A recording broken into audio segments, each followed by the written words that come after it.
Yeah, when I grew up, we had your typical household, played a lot of sports. Parents made sure we did our homework on time, roof over our head, anything that we ever wanted and needed, my parents were able to make that work. I had two brothers, so I'm the oldest of three boys. Youngest is about 7.5 years younger than me. And then the middle child, Terry, passed away when he was 26, and he was 3.5 years younger than me. Yeah, so I probably started experimenting around 8th grade or summer after 8th grade with alcohol. And as I got into high school, I started experimenting with other drugs. So I went from alcohol to marijuana.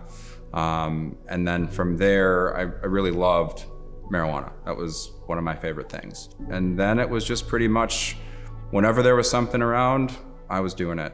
And I was doing more than you because that was just what I did. You know, Terry, the one's 3.5 years younger than me. He was never really a big drinker, but I think what he ended up falling into was he got an Oxycontin at a party. So the first time he took that pill, he was hooked. His progression took him from taking pills to eventually snorting them, and then when that got too expensive, transitioning over to snorting heroin, and led to his eventual passing when he was using heroin with a needle.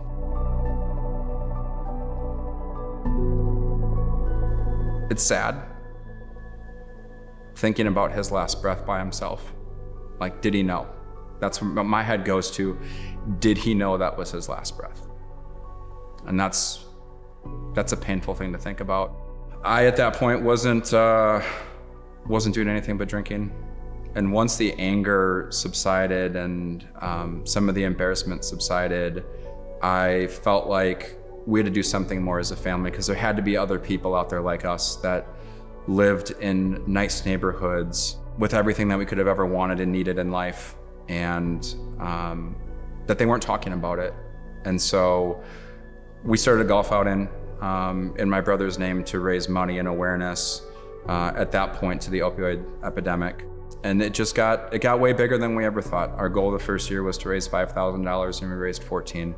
We're 7 years into our event, and we've raised and donated $130,000 to nonprofits in the southern Wisconsin area that focus specifically on education, awareness, and getting people into treatment. And since then, I've kind of dedicated my life to talking about substance use disorder, letting people know that there is light at the end of the tunnel, that there are resources, and it's not easy. It's not easy to go online and find some place to send your loved one or find some place for yourself.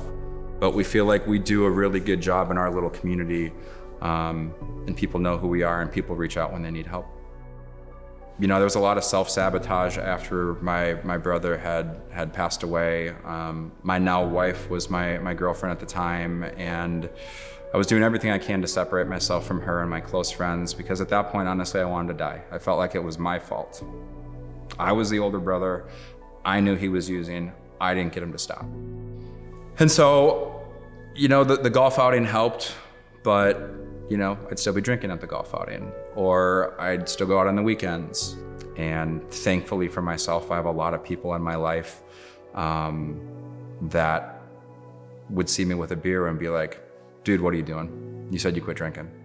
Like, why do you have that beer? And it's like, I'm just having a Miller Lite. It's not that big of a deal. And they're like, well, I don't think you should drink. And I'm very thankful for those people. I don't want to say it personally got out of control, but what I would say is I got to a place where I felt okay drinking again. And I have 2 kids. And those 2 kids are the most important things to me in my life. And I just felt like it's a very slippery slope for me. So as much as I was doing it for myself, I was doing it for my kids and my wife and my family. I'm really proud of anybody who has found their way into recovery, because it's not easy. But once you get there, I think you'll experience things that you've never experienced before in your life. You know, family resources are really important to me. The number one thing to me is to know that it's okay to talk about. And I think a lot of people keep these skeletons in their closet, and they're embarrassed and they're ashamed, and they think, hey, I'm a bad parent because my kid is using X substance. At the end of the day, it's a disease. And a lot of times there's nothing that that parent could have done differently in the upbringing of the child. And what I love about what I do now as a treatment advocate for Recovery Centers of America is I get the opportunity to have these conversations every single day. I get to talk about my brother every day. I get to talk about my own recovery when it makes sense.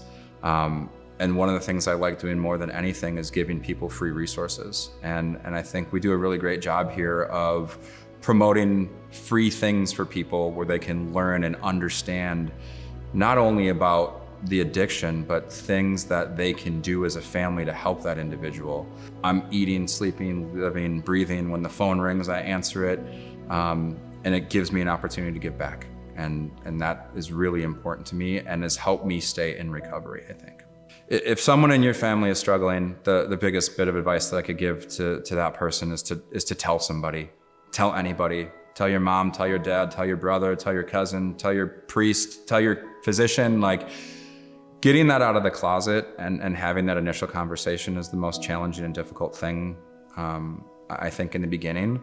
But it takes a village to help people. The sooner that we start looking at this as a disease and not, well, that person is drinking too much because they had a drink when they were 14, or, well, if they didn't, have that first drink, they would have never done X.